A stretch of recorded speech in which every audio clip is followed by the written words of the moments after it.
It's like, well, there you go. I can't do this. I'm not smart enough, or I'm not pretty enough, or I've gained too much weight, or I'm not enough. I'm not. I'm too It, old. yes, that's a big one for our group, especially. Did you push record?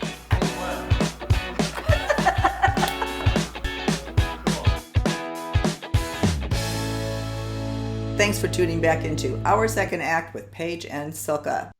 For your second act of life. Hey again, Silka. Hello, Paige. Paige, I'm just sitting here and I'm thinking, God, I look terrible today. I'm just, my mind isn't quite there. I'm going to screw up these segments. I've had some negative self talk this morning.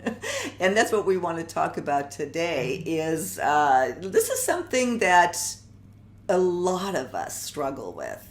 All of us. All of us. Everybody does. Yeah, it's in our head, these thoughts that we cannot turn off and that are very destructive. So what I'd like for you to explain today, one, what is negative self-talk? Why is it so destructive? And then some tips on how to, calm that inner critic. So I think we all kind of know what negative self-talk is. It's the talk that's within us. It's our ego that's talking in our brain, that's always bringing up all of the insecurities, all the things that the ego thinks is bad, that keeps reverberating within us, that maybe we've heard as a child over and over again, whether it was from family members or your friends when you were growing up, or as you got older, your colleagues or your significant other. It's those things that just get imprinted in us and ingrained in us, that whenever things start to not go really well, especially as we get older, boy, do we spiral down. It's like, well, there you go. I can't do this. I'm not smart enough, or I'm not pretty enough, or I've gained too much weight, or I'm not enough. I'm not. I'm too old. Yes, that's a big one for our group, especially in a society that thinks, wow, you have to be a certain age to be successful. You have to be a certain age to have wisdom.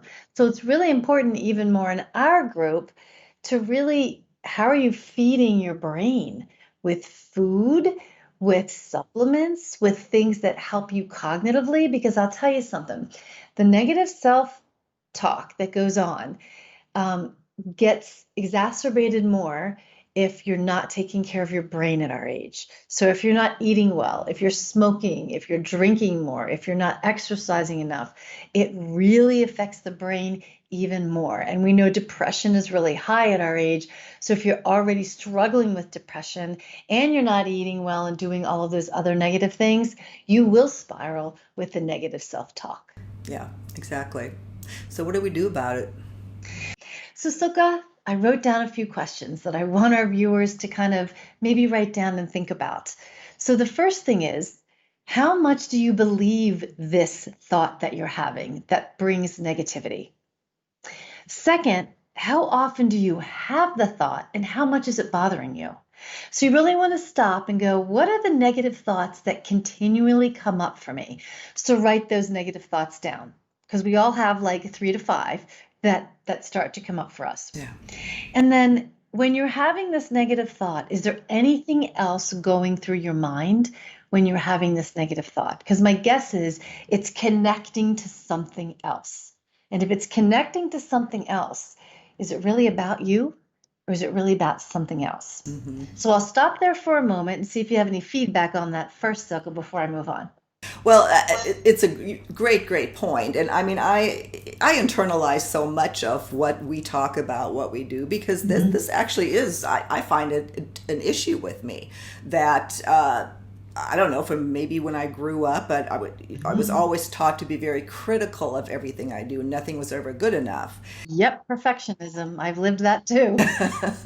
And I find myself carrying that. Oh no, that's never going to work, or this is no, they're going to leave me anyway, and I know I could never achieve. So stuff like that goes through my head a lot.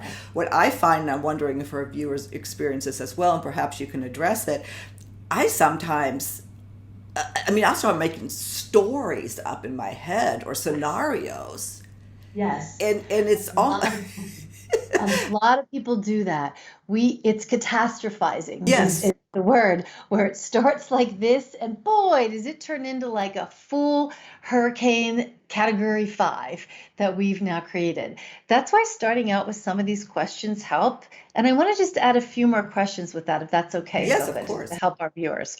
So after you write your list down and you come up with ones that are really just constant, and I gave you some of the questions, the next thing I want is, what has been the effect on your life for believing this negative thought? That's a big thing, especially in relationships, because it will permeate through every single relationship that you have. So really think about, gosh, what's the effect been?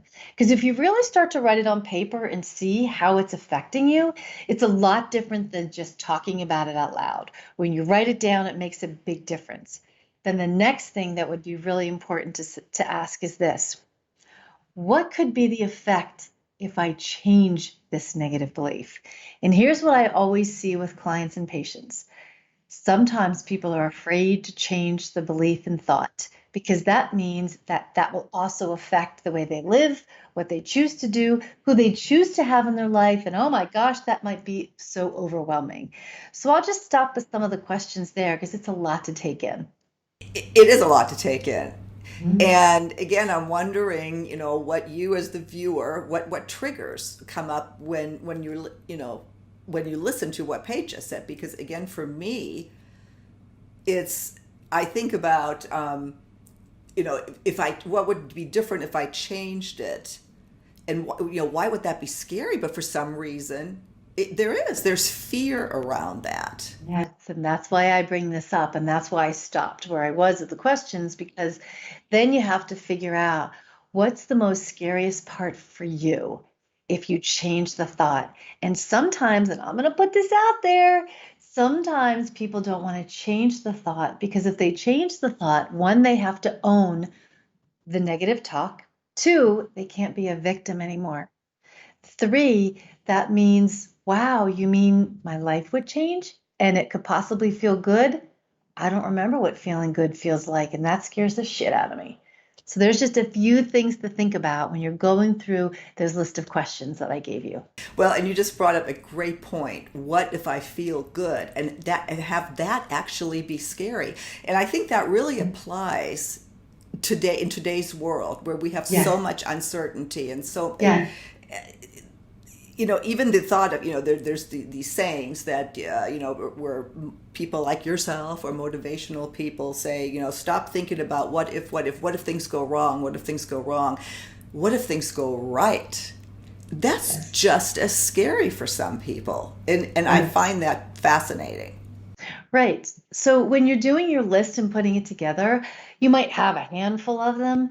Choose the negative thought or belief that doesn't feel as big. Start with something that feels more manageable for yourself. If you feel like, okay, the big one feels too big, start with something that just feels a little bit more manageable and go through some of those questions that way. If you're someone's like, screw this, I'm going to the big one because I want to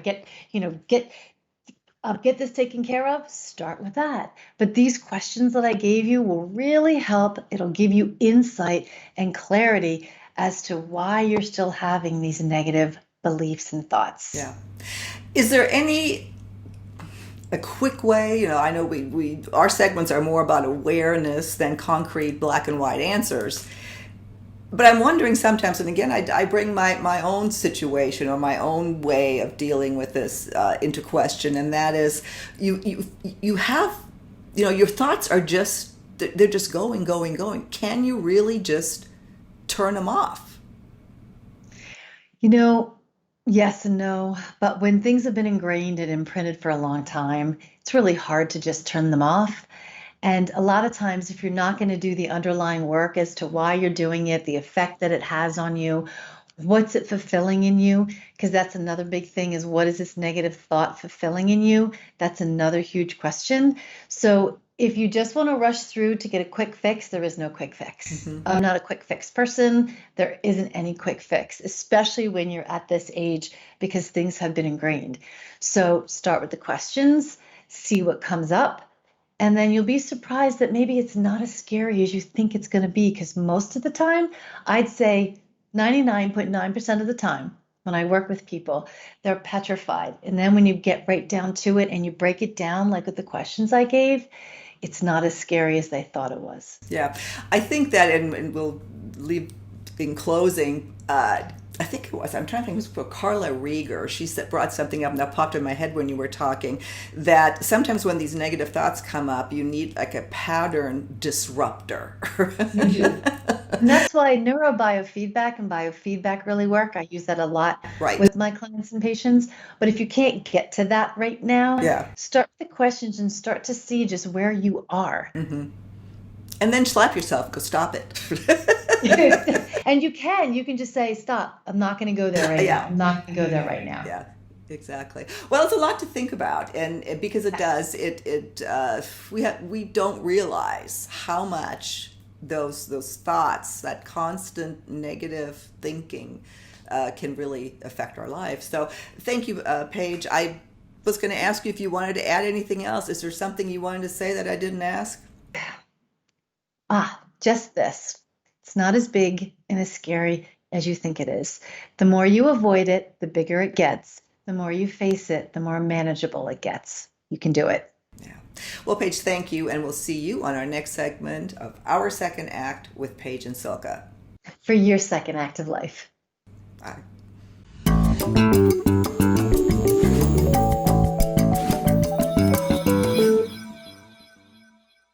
Thanks for joining us. If you haven't done so already, please be sure to subscribe to our channel. The button is right over here. Just click on through to YouTube. And when you see the little bell right next to the subscribe button, hit that too. We'll notify you every time we launch a new video. See you next time.